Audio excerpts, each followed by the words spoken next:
Hey, how you doing? This is Adam Post. Colleges are being told to delete their DEI programs or they're going to lose all their research fund grants from the federal government. This isn't just Harvard, it's not just Columbia, it's all of them. Coming from the Chronicle of Higher Education, colleges must eliminate DEI programs to receive research funding according to the National Institutes of Health. And the National Science Foundation is doing something similar. From inside higher ed, National Science Foundation sets new priorities. No more nonsense grants. After a change in priorities, NSF says it won't fund programs that promote DEI or combat misinformation, among other nonsense concepts. No reason to spend federal tax dollars on these kinds of programs.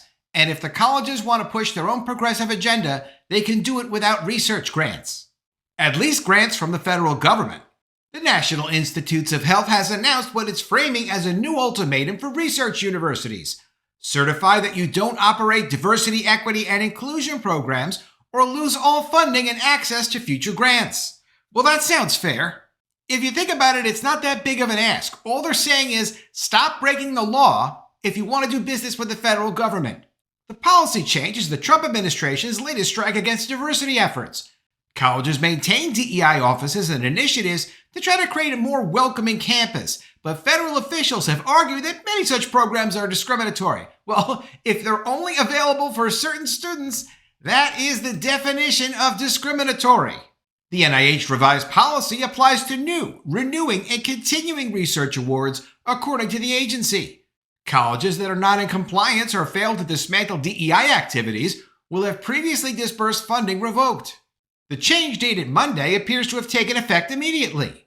Typical grants are awarded directly to researchers, not to institutions. But per the policy, when grant recipients accept an award, they must certify that their institution that they're doing the grant work in does not operate any programs that advance or promote DEI or discriminatory equity ideology in violation of federal anti-discrimination laws. The NIH is not defining what counts as diversity, equity, and inclusion, leaving colleges to try to interpret whether their programs fall under the policy's scope.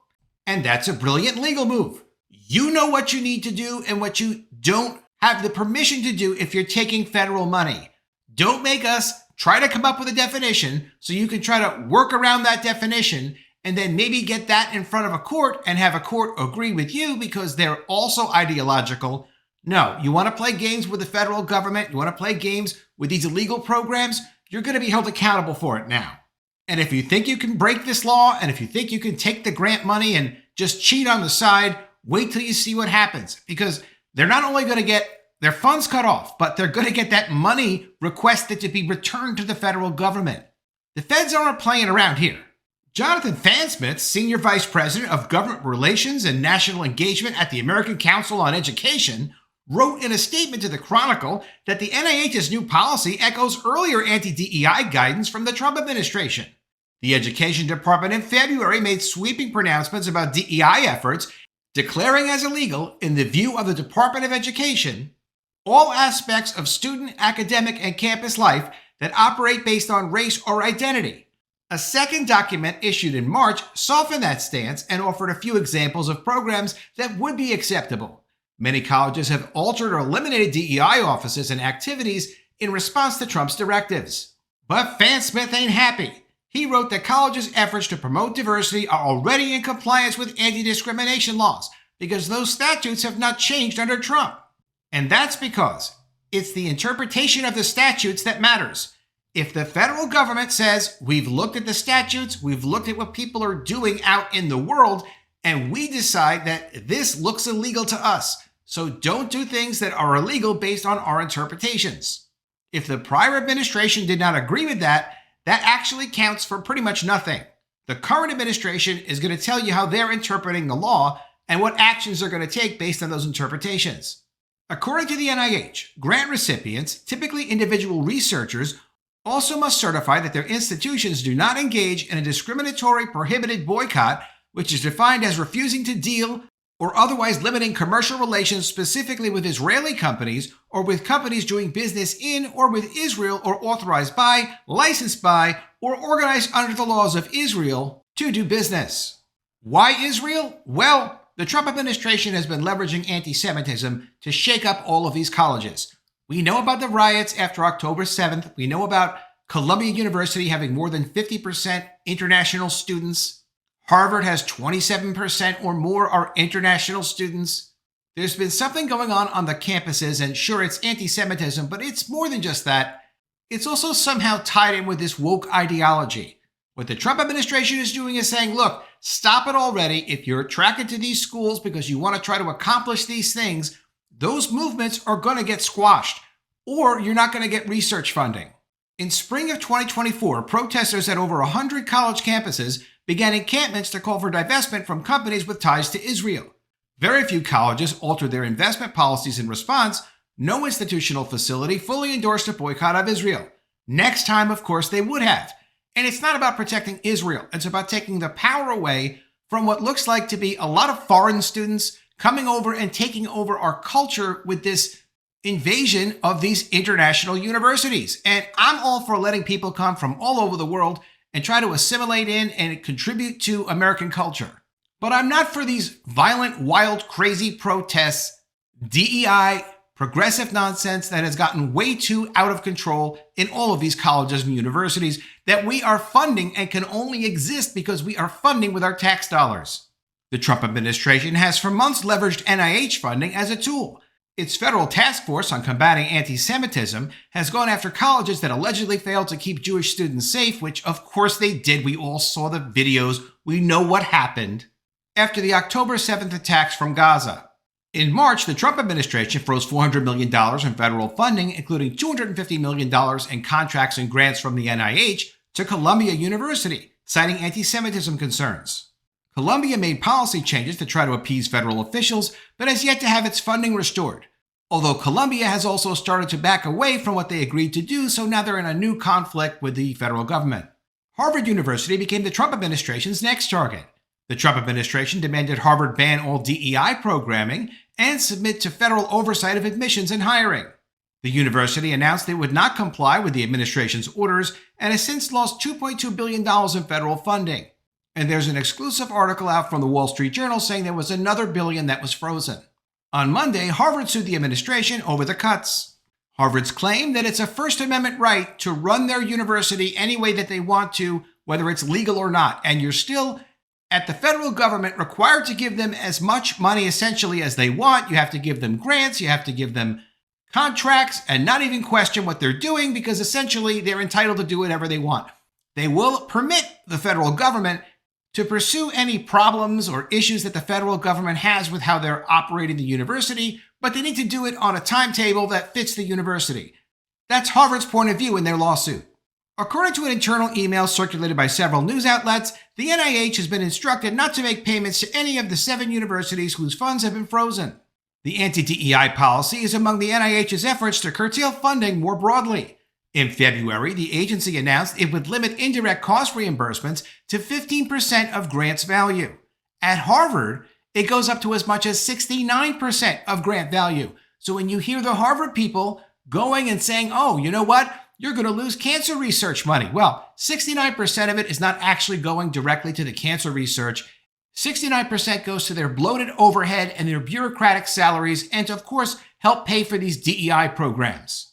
This 15% proposed cap that the federal government is saying should be on research grants so that 85% of the research money they give them in the billions at least goes to the research. You can keep 15% as a commission. That sounds pretty good, but that's not enough. They want to keep 69% over at Harvard. Harvard is the worst. The average is about 30%. But that's only when they're taking money from the federal government. When Bill Gates gives them money, when his nonprofit gives them a grant or whatever deal he's doing with them, they get 10% in overhead. And as Bill Gates has said about this, when the federal government gives these high percentages, it allows Bill Gates to give a lower percentage so he gets to keep more of his money. I don't think I like that. He's rich enough. The NIH has also made headlines in recent months for tossing grants that have to do with race or LGBT issues, or that support researchers from underrepresented backgrounds. Sean Harper, a professor of public policy, education, and business at the University of Southern California, said that the NIH's demand that institutions dismantle DEI efforts will do even more harm. Quote, existing health inequities will be exacerbated. And new ones will emerge if researchers are required to do our work in ways that explicitly discard conditions of race, ethnicity, socioeconomic status, gender, disability, and other important characteristics that inescapably qualify as DEI, according to Harper, who wrote this in an email. Is it really just too much for you guys to stay within the law when you're doing work and you're requesting funds to do research? And could you keep your nonsense projects out of the federal government, please? The federal government, the taxpayers, the people do not want to pay for your crazy progressive research projects. The National Association of Diversity Officers of Higher Education has had similar concerns. Paulette Granberry Russell, president of NADOHE, wrote to the Chronicle that because this notice and previous executive orders lack a definition of DEI, it will lead to overcompliance by recipients of NIH grants, contracts, and awards.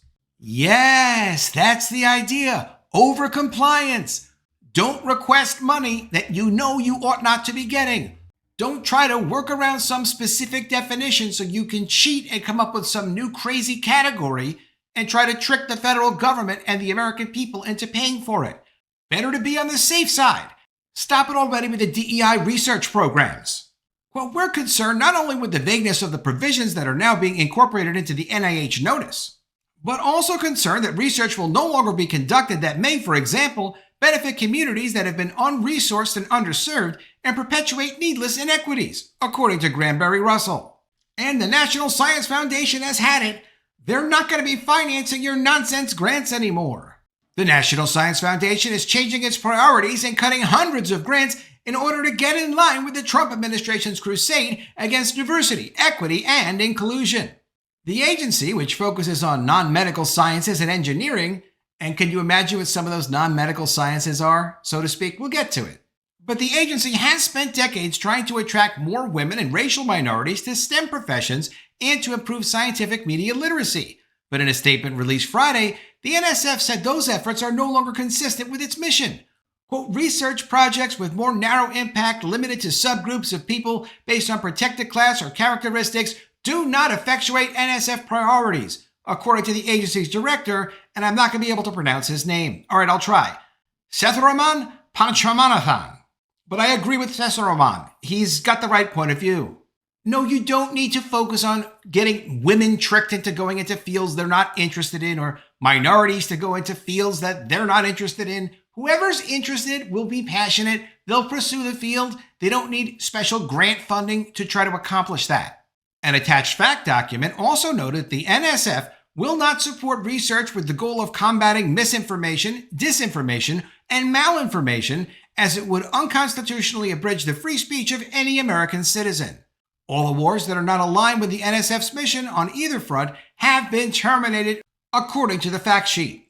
Neither Panachashan's statement or the fact sheet specified how many grants will be cut or the sum of their value, but the Department of Government Efficiency, Elon Musk's operation, said in a post on X that NSF canceled 402 wasteful DEI grants that led to a $233 million savings. NSF spent approximately $8 billion with nearly 10,600 new grants in 2024. And while the NSF said these cuts are necessary to ensure that taxpayer dollars are spent in the most efficient ways possible, Democrats and research advocates say slashing grant funding will actually dampen the nation's spirit of competition and innovation. Quote, the American people deserve a scientific enterprise free from political interference, according to Zoe Lofgren, a California Democrat and ranking member of the Committee on Science, who said this in a news release. They do not want a system where politicians, be they in the Senate or the White House, decide which scientific projects to fund or defund based on their biases. Yeah, they're all biased projects, but that's not what you mean. But they are biased political projects, and they need to be stopped. Go get private funding for your nonsense surveys and your diversity theories. The federal government never should have been paying for any of this. And just to see how hysterical these people are that are no longer going to get grants, check out what Mike Wagner has to say. Mike Wagner, a journalism and communications professor at the University of Wisconsin at Madison, called the NSF changes a Friday night massacre of accurate information. And Paul Bierman, a geology professor at the University of Vermont, made similar comments about the impact such cuts would have on academic representation. Quote, I spent 32 years doing everything to diversify the science workforce, and now this. Do I scream or cry, he wrote in a post on Blue Sky, which is Twitter for crazy people.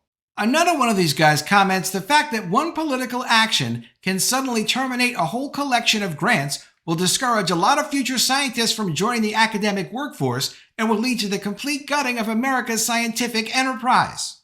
Quote, the U.S. is no longer going to be the leader in scientific enterprise, she said. Okay, apparently it's a she. And it's going to take us generations to kind of address.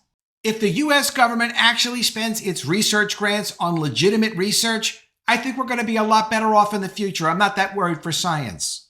Let me know what you think of all this in the comments below. Always love to see your ideas. Please be sure you are subscribed to the channel. Click the bell for notifications, give me a thumbs up, and I'll see you again soon with another story. And if I don't see you, I will miss you.